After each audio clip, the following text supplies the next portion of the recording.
And we're live in 5, 4, now. Hi. Happy Wednesday. Okay, okay.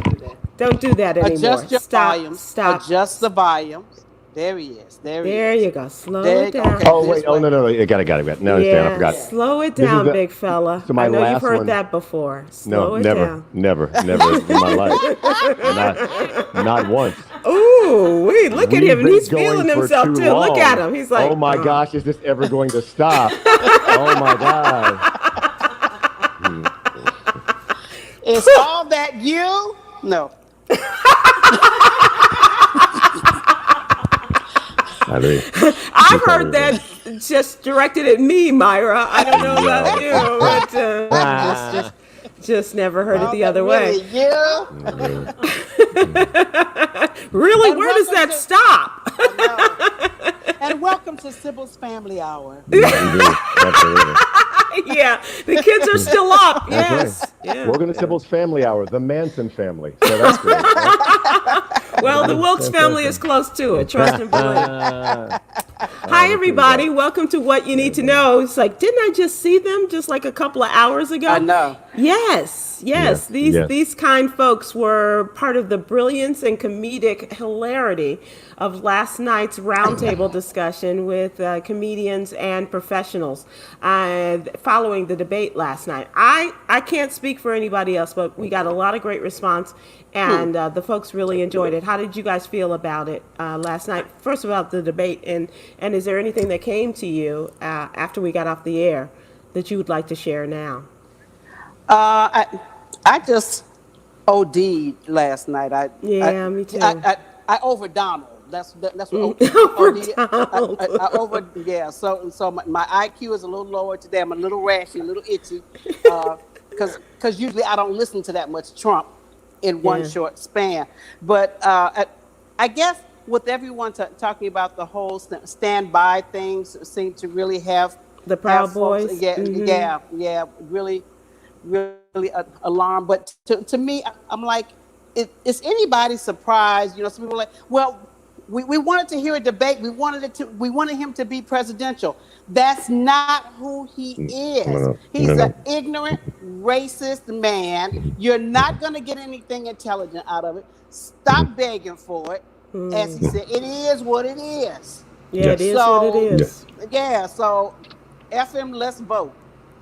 So two things for me that I after our conversation last night was one, I didn't realize last night that Biden was the first person who said Proud Boys. Like I didn't realize. He did, yeah. Going back realize, and hearing that, yes. He was, you know, who should I mention? Who should I mention? And Biden was like, mention the Proud Boys. Proud Boys. Boys. Like, okay, Proud Boys. Stand by. It was Biden who fed it because I was concerned that he really pulled out of the air, like Proud Boys, stand back and stand by. And the other thing is I didn't well, I kind of knew this, but the only thing Fox could really lean on, and they leaned on it the entire day because I watch Fox News because you got to be close to the enemy, was Biden's non-answering about packing the court. Right? I'm sorry, say that again?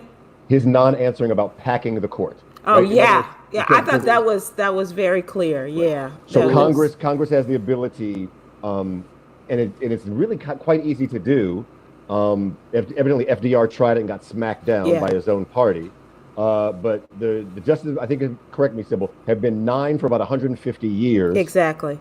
But it's really easy to take it to another. It's really easy to take it to another odd number. Above 9.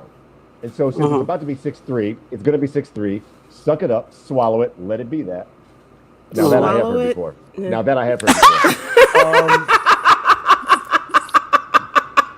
Touche. So it's gonna be 6-3. So the point is, might the next president, Biden, expand it to 11? So I didn't realize that was going to be such a big deal, but it's a really, really big deal. And I'm not sure why that's a bad thing, but I still have some more work to do on that one. And Steve, the question that I had, and I haven't found the answer to that, is if he does packing the court meaning if he adds 2 more or 4 more, or but does that mean that they stay there and only go higher, or does that mean like if after the Biden 8 years or the Biden 4 years and the Harris 8 years, that they can reduce that back to 9. As I understand, they can, because the court actually was larger than 9 at one point. I forget the exact number. Okay. But the Supreme Court was larger than 9, and they brought it back to 9 again about 150 years ago. Yeah. And I learned that one of the reasons that Andrew Johnson was impeached because they didn't want him to pick a Supreme Court justice. Yeah, Johnson after Lincoln. Yeah. So that's a great question, and it was the packing the court and the filibuster question. Yes. That he did not address, and so and I thought that was really interesting too. And I did make notes in that. I make that note in my notes, but I hadn't really heard much conversation. Yeah. But like you said, you go and follow. Keep your enemies close. And got to know what Fox News is talking about. I actually texted Sybil last night because right after we finished, I purposely turned to Fox News just to hear what they were saying. And you almost feel like, and what debate were they watching? Because and it was great. We want to see 10 more like it. He came out with the 1-2 punch, and and Biden just lie after lie after lie after lie, and I was like, huh.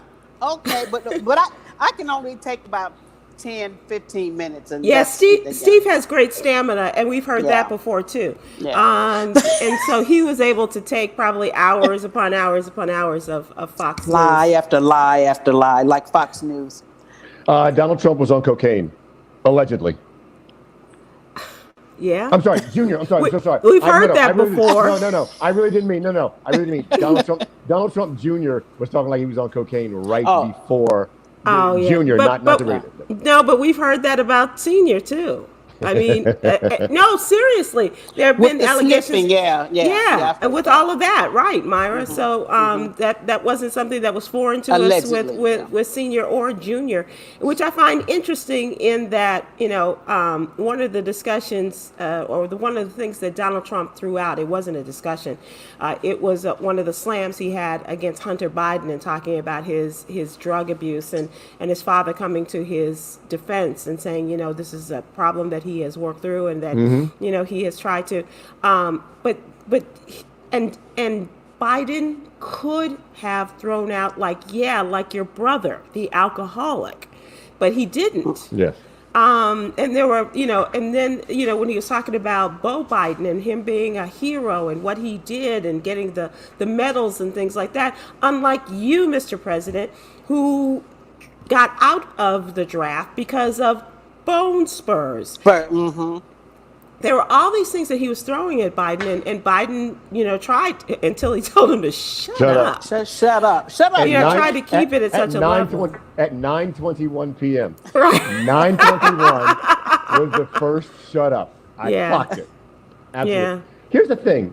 Going back to the Supreme Court, I'm kind of surprised this didn't happen, and maybe there. If Trump had picked a black woman.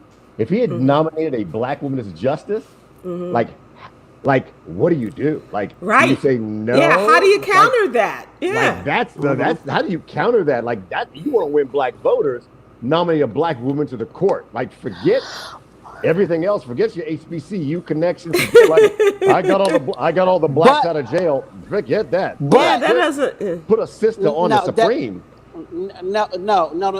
That still would not influence me if she was conservative, even though she isn't qualified. But so Myra, I looked that up, and there is one black woman who leans conservative, but she's more libertarian, and so and that was the problem that a lot of the senators had with her, and so she's gotten to a certain level of the justice system, but of the court system, but God darn it, I'm having a brain freeze, but people will know, but she is more libertarian leaning than anything, and so that's why she has not gone very far in this. But I'm with you, Steve. I was looking and seeing, the brilliant move. Although I don't think that he has brilliance in him. No, he doesn't. Was to nominate a black woman, and I thought that all bets were off at that point. Yeah.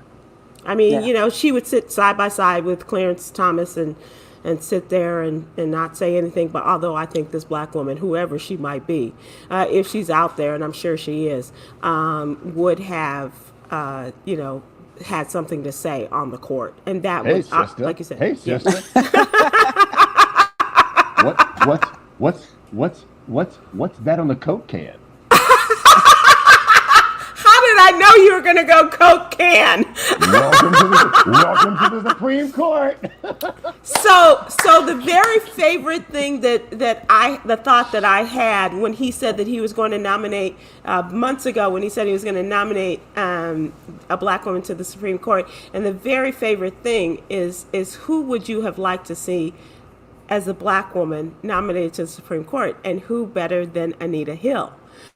I don't know if she follows the trajectory or the path of those who have been nominated to the court, but certainly I just the visual alone of and the wacky personality of the Chief Justice, and saying John Roberts, and saying oh no, Miss Hill, you sit right next to Mr. Thomas.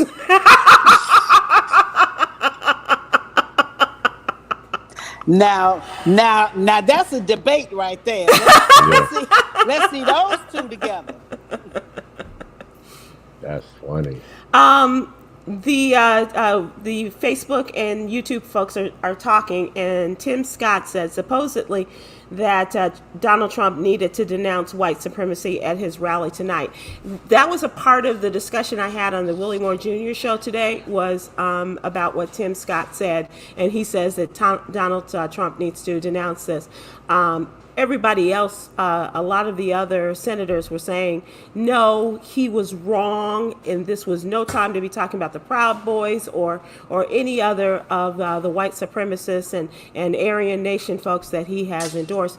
You need to come out and make a statement. This is Senator Tim Scott. I'm assuming that somebody has said that Tim Scott supposedly said that Donald Trump needs to denounce this tonight at his rally. Which I'm sure Mr. Scott did say that, but that's what I'm saying. We need to stop going, oh, Master, please, say something nice about it. He said what he said. He said what he said, Myra. Right. Yep. Stop begging these white people to say something nice about it. If you don't like us, you don't like us. Say that shit, hold on to it, mean it, and we will see you at the polls. Okay. And as President Obama has said in his latest video, vote. No, he said one word, vote. He said, no, vote early. And so that is the this debate. So now the commission has said, the voting commission, the debate commission has said that they're going to come out with some new rules. And as we talked about last night, the need for a mute button, that has been discussed. No, Sybil, I think you're wrong. There's no need for.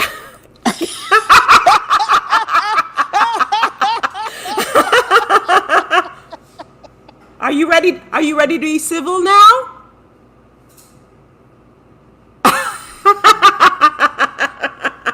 I'm sorry, what happened? So there are going to be a number of changes according to this commission before the next debate, I believe on October 15th. But before that, of course, is the vice presidential debate. A lot of folks are saying they were waiting for the vice presidential debate before Donald Trump's people say, no more debates. Or somebody says no more debates. They're wanting this to happen between the vice presidential candidates. As my Words with Friends person, Nicole, has said, they're going to need a proctologist after next week's debate between Senator Kamala Harris and Vice President Mike Pence. That she is going to go up in there, and they're going to need somebody to remove her foot. Right. A lot of folks are looking forward to this. Are you all? I am. I'm more excited about that than I ever was about Biden Trump. My mind is made up that, done deal, period. But I would really like to see Kamala just go, just like you said, up in there, walk around, take her time, and walk out, take a breath, go back up in there. Not just once, Myra, but you want her to go back up in there, saying, and another thing. Okay, so yes, I'm really looking forward to that. Yeah. Stephen Hill. I love a lot of things. I love cookies. I love Prince, Jackson 5. A few things I love more than seeing scared white men. And I think Mike Pence is going to be, especially when they scare white men and try to act like they're not. Yeah. It's just so yummy. It's just so delicious to see it. And then we start tripping on their words like he's going to do. Like Mike Pence is not Hamina. He can't hang. And when she starts saying like, "Oh, thank goodness we didn't have too much social distancing because you couldn't be in a room with me by yourself, Mike." As soon as she starts going bam, bam, as soon as she starts, like when she lays in and then lays back, oh, please. That's what I'm saying. Yo, Mayweather's giving her tips, I heard. I'm just saying. I'm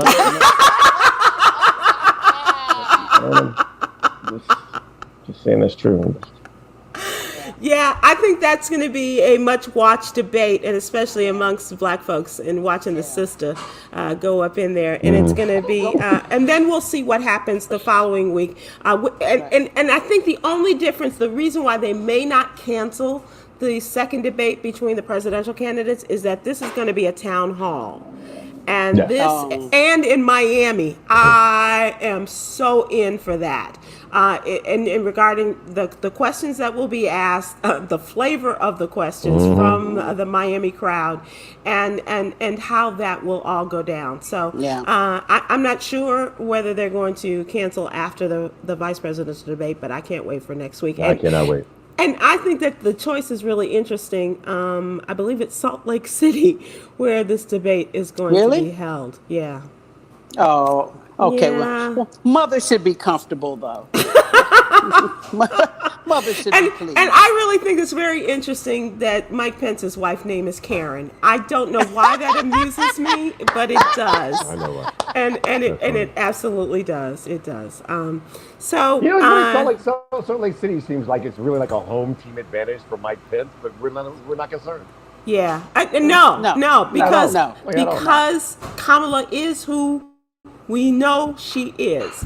And so, if I may be so bold as to call her Kamala, next vice president and president of the United States, Kamala Harris. Yes. So, I don't know how late you guys stayed up, and Steve, I'm not sure how long you watched that Fox News stuff. How late did you stay up? Well, I watched most of it this morning. I stayed up about maybe 30 to 45 seconds after we went off last night. Oh, really? Oh yeah, I was out. Okay. Because it took me a while to come down, and so I was watching and channel surfing and all of that stuff. Myra, you? Oh, I was up for a good hour, but like I said, only about 15 minutes on Fox. Then I had to go straight to comedy, something stupid like King of Queens. I was like, I had enough information overload. I had to desensitize and bring it down. I had to bring it down. And I did hear in the house where I am living, I heard episodes of The Golden Girls, Hot in Cleveland, and then there was some trap music in another room. I'm just saying that there was a need for folks to come down from this. I was the only one that was watching the news stuff.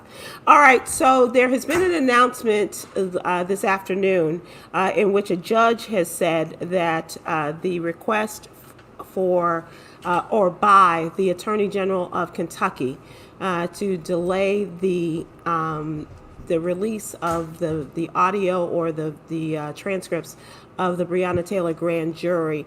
The Attorney General had asked that they not be released today so that they can redact some of the information, namely names and addresses and that sort of thing. The judge said, okay, but you got till Friday. Nice. All right. Good. So day after tomorrow, the judge said, come hell or high water or Mitch McConnell, you got to have these transcripts. And so the wonderful thing about this, and I'm hoping we can get Ben Crump on soon to talk about this, finally made contact with him about coming on. But this is a grand juror, a member of the grand jury who has filed suit against requesting all the recordings, transcripts, and reports of the grand jury be released to the public. Also asking the court to make a binding declaration that the juror has the right to make public any information and details about the process and details of the proceedings to avoid an attempt by Kentucky Attorney General Daniel Cameron to use the court's powers of contempt if the details are made public. Wow. That's pretty powerful. badass. That's really badass. That's powerful. That is amazingly badass. Yep. Yep. Look, I love a lot of things. I love ice cream.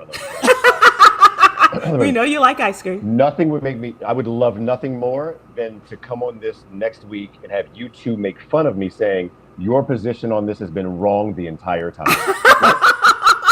I would love nothing more than like to for everybody that I have this conversation with to say like, ha ha, I told you so.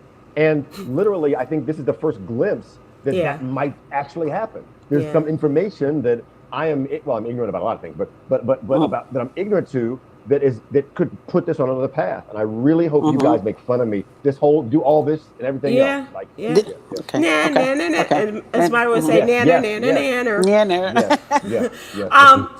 but Steve, you have always been very clear about why you thought this and going through the process. And please explain to people, remind people why you thought that going through the process, if one of these cops was taken to court, he would be found acquitted. He would be acquitted of all charges. And then what would result from that? Sure, you can hit me on my IG. You can hit me on IG if you want to talk about it thoroughly. But to save time, the debate. I like to start at the end. There's no way these cops are going to be found guilty. So arresting them, putting them on trial, and then having them found not guilty is going to be Armageddon. It's going to be Armageddon. It's going to be Armageddon. Everybody's going to get in the street and take advantage of the fact that there's going to be so much anger. Antifa, Proud Boys, everybody. Everybody's going to take advantage of this. So putting the cops on trial to only find them acquitted is a horrible thing. Now, I say that only because once they came in the door and they were fired upon, you have a right as a police officer to fire back. What I'm hoping is that there's some nuance that I'm unaware of. Now, I agree, the system, I want to be clear, there's not an innocence. The system did them wrong. It's just that the cops aren't the ones who are at fault. The system is at fault, but people keep putting their energy towards the three cops, and that's where, so I don't want people to think like, I don't think anybody's wrong. The system's wrong, it needs to be fixed, and I'm glad the 12 million includes that.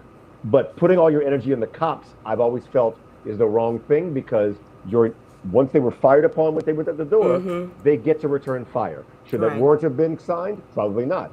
Should she have been targeted? Probably not. So there's issues with the system, just not that. Sorry, I didn't want to take that much time, but I hope it was succinct. No. Okay. But we needed to talk about that and talk about what that looks like. And so, this has been an ongoing discussion on our podcast, Myra, from ha-has to ahas with Sybil and Steve, about this. And I get it. I understand Steve's position, but I guess it's sort of like if you've ever had a car accident, and you have to file the police report, and they will ask you, how did the accident happen?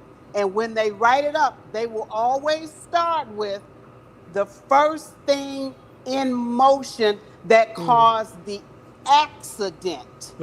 Yes. The accident. Yes. So the brother firing at the police was not the first thing in motion. We agree. We were aligned. So that The warrant was before that.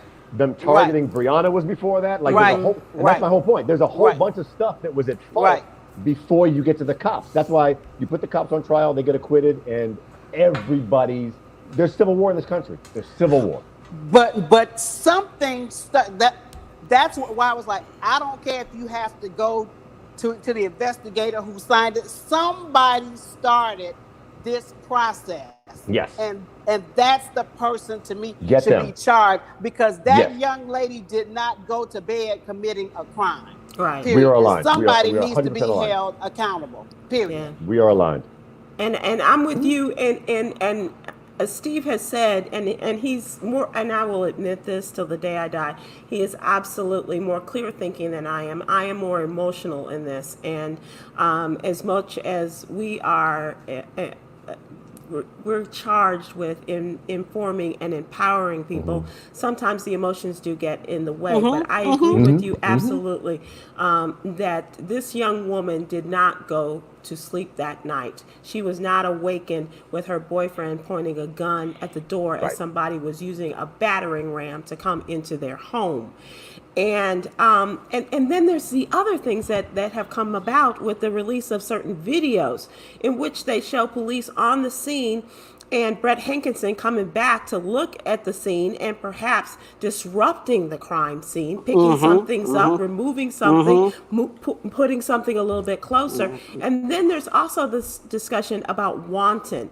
And I was talking to Willie Moore Jr.'s producer about this, Ahmed, and the fact that the whole castle doctrine is moot with the fact with police coming in.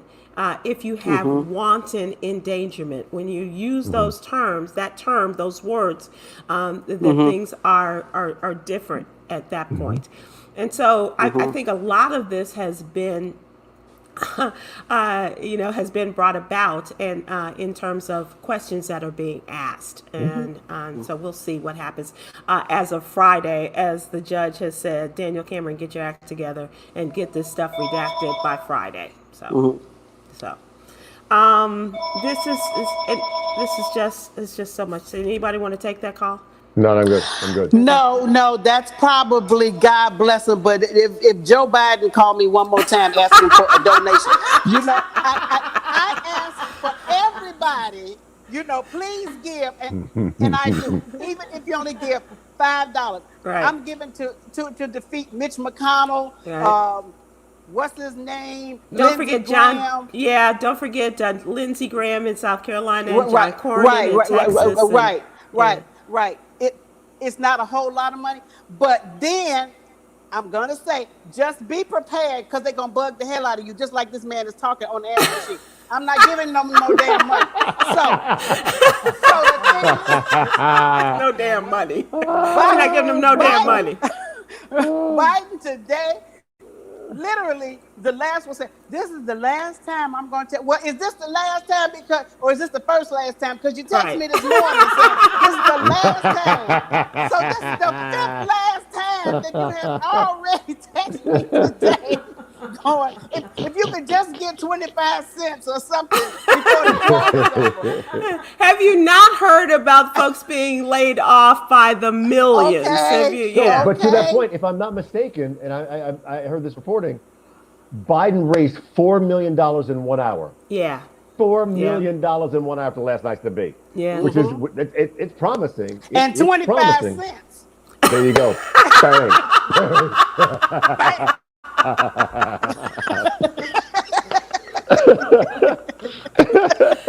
Oh, Myra. But is it impressive to you to hear somebody's voice on your voicemail, like let's just say Carole King asking for money, or I know people are like, who? Carole who? I know Carole. Or Barack Obama. She actually did email me today. Okay, Carole King, yes, and she'll say, "This is the last time I'm going to ask you." Yes, yes, yeah. Sure it is, Carol. Yeah, I know. You got a friend. I get it. Right. Yeah. They must know that my life revolves around the first line of Prince's hit, I want to be your lover. Because I ain't got no money. I thought you were going to say the 1st and the 15th.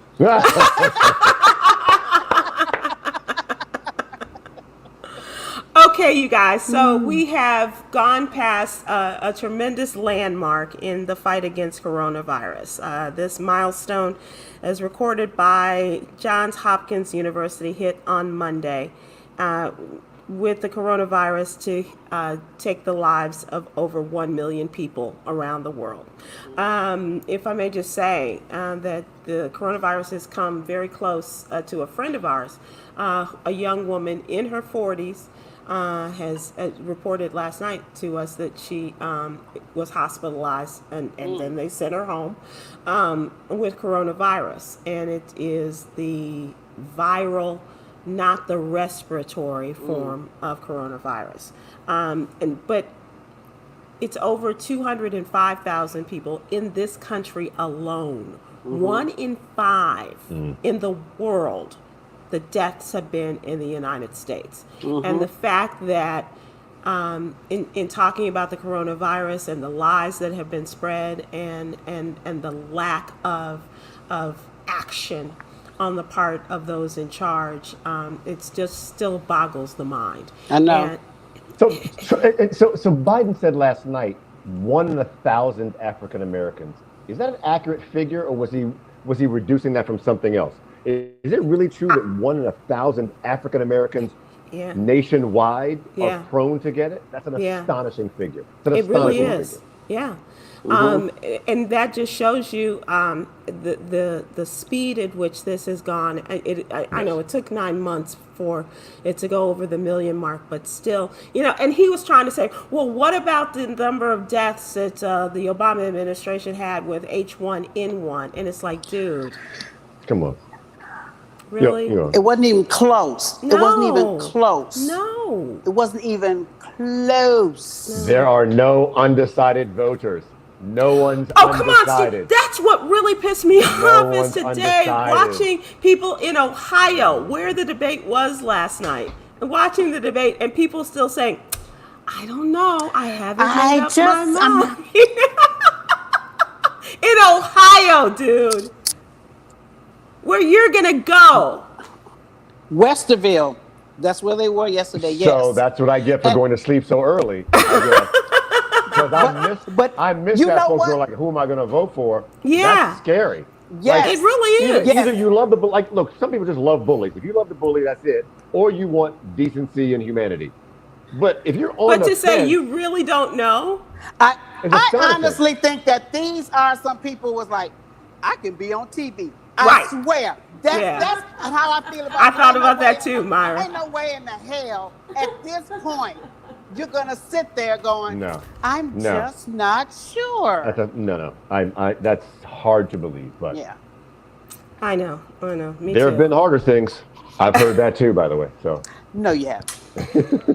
I'm just gonna call you out now. Now you've just crossed the damn line. Oh my God! I live for a callback. I live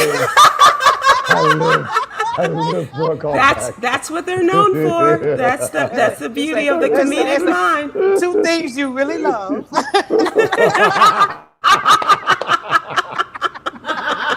Oh, Lord, yes. Lord have mercy. Lord. So we get accused a lot of What You Need to Know newsletter, all of the news, and in this period of time, we, it's like, oh my God, can it get any worse? Can the news get any worse? And so yes, it can. It can, but we also try to give some good news. And this is a story from Duke University has named a building after one of its first undergraduates. And the psychology building will now be known as the Reuben Cook Building after Wilhelmina Reuben Cook. Mm-hmm. In 1963, she was one of Duke's first 5 Black undergraduates. What year? I'm sorry, what year was it? 1963. Wow. Yeah. And breaking the racial barriers and furthering her education at the institution that once barred Black people from entering its classrooms. And so, unfortunately, Ms. Reuben Cook, who passed away last year, was not around to see this, but she is the first Black woman to have a campus building named for her. Spectacular. During her time at Duke. So spectacular is right. She excelled as a Woodrow Wilson scholar, went to the University of Michigan Law School, and began her successful career as an attorney. That's pretty fabulous. Good. That is. That's good. So my question to you guys is, would your alma maters be willing to name a building in your honor?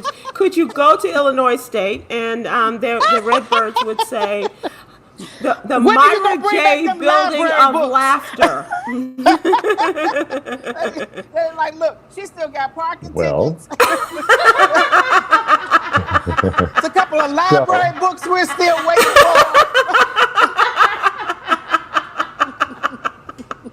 So the funny thing about this to me is... Go ahead, Steve. No, I'm sorry. I just can't believe you asked that question. And people should know this was not a setup.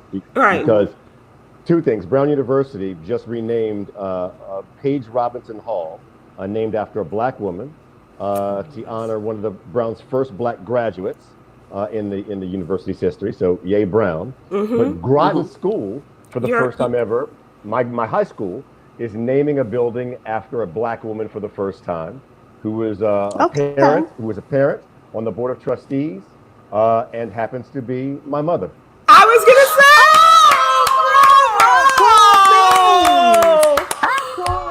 Steve, how awesome is that? So that's funny. So when I saw that in the What You Need to Know newsletter today, I was like, we would talk about this night. I don't know if I don't want to bring it up, but then you said, will your alma maters do that? I'm like, well, yes, they will. Funnily enough. Steve, when are they going to do that? And Sybil did not know that. I can't believe I had no idea. So the dedication, I believe, is going to be in the spring. We are going to get my mother from the D.C. area to Groton School in Massachusetts. But it's a momentous thing. Shout out to my brother, Gary Hill, who really, he spearheaded it. He spearheaded it and made it happen. That's the way it happens oftentimes, yeah. Yes. So Brown University for Paige Robinson Hall and Groton School for Hill House. Hill House. Very good. Oh, Steve, that is so awesome. Big congrats to your mom for me. Yes.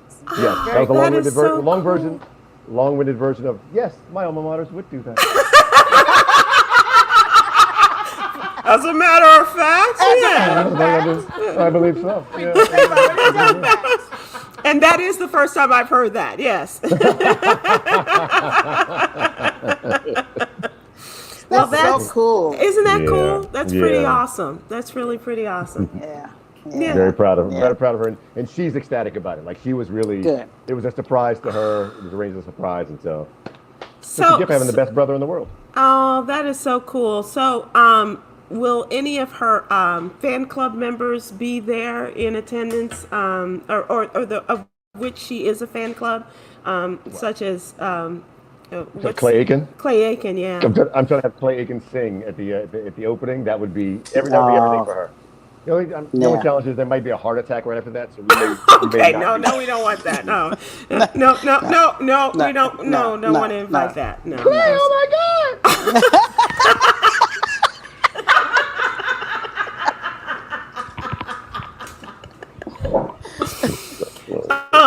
Myra, I don't know if you hear our podcast, but Stephen Hill's mother has become a character of ours, even though she's never appeared on the podcast. She won't come on. She will not. She will not. And I don't know what we can do. But maybe if we take the podcast and record it there on campus at Groton the day of the dedication, that would be pretty awesome. That would be cool. And hear me all the way through. If we rename the podcast, Want to See Hill Podcast. That's the way to do it. That's the way to do it. That's probably the way to get it there. Yeah.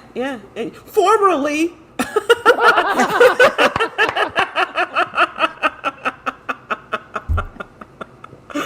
Oh, that is so cool. Well, thanks, you guys. I appreciate you more than you'll ever know. And last night was so much fun. And it was just it was a great time. Stephen Hill and I are going to get together in just a few minutes to have our podcast recording. So we invite you to please subscribe to that. From ha-has to ahas with Sybil Wilkes and Stephen Hill. No. And just for those folks who just talk about us and needing more positive stories, that's one of the great positive stories ever. So thank you for sharing that, Steve. And congratulations to your mom. And good on your brother, even though you probably could have thrown in a couple of bucks. As well. Yeah, I know. Well, That's why she won't be on the podcast. He's like, I'm I'm giving her a shout out. So That's right. Yeah. And his mom was like, "What the hell's a shout out?"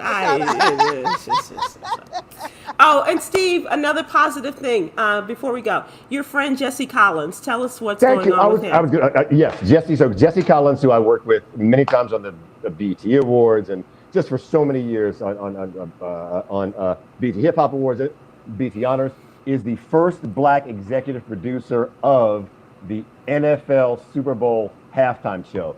This is a big deal. This is a big deal. This is a big deal. They've kept it inside, or they've kept it to certain people for a long time, and finally, and you have to give credit, people gave Jay-Z and Rock Nation a lot of hell when they came into the NFL. But this is one of those moves, right? They took over the halftime show and they were like, okay, let's try some different flavors and bring it to somebody else. So shout out to Jay-Z, to Desiree, to Jay-Z, Desiree, and of course Jesse Collins, who is going to absolutely be the best. He's the best already, and so it's great that the world is going to see it on one of the biggest stages of the year. So it's just and he turned 50 this week. He turned 50 this week. Big birthday this week. So good stuff. Okay. Thanks for bringing that up. Good. That's awesome. That is awesome. All right, you guys, thank you so much once again. Don't forget, tomorrow we'll be here with George Wallace, and we'll have members of the North Carolina Voting Commission talking about things that are going on there, as well as just keeping people informed and empowered as we try to do on the What You Need to Know cast, as well as newsletter. And we're sticking there. We're sticking with all the information that we need to bring you, and try to do it as as my friend Yolanda Starks-White says, succinctly as possible. Although I tend to go over the word count. I'm sorry.